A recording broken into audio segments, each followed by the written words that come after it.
Sa Bacolod City, pagsaylo naman sa tenants sa Manukan Country sa temporary site.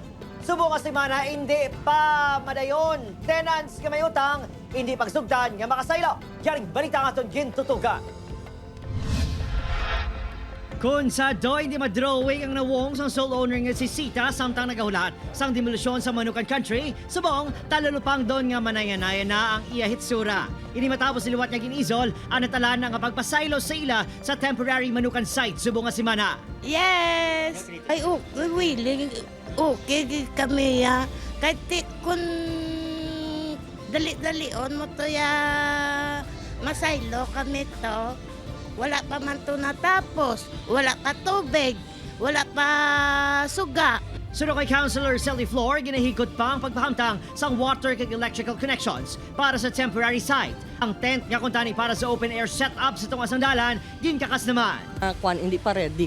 May ara pa ginatapos nga works no sa enabling mga exhaust system nila.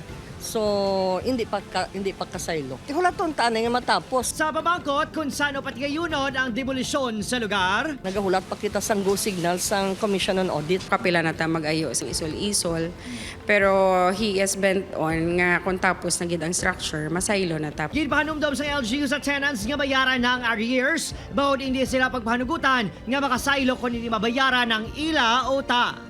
Opo, Kiril Casidio, Adrian Priatos, 1 Western Visayas.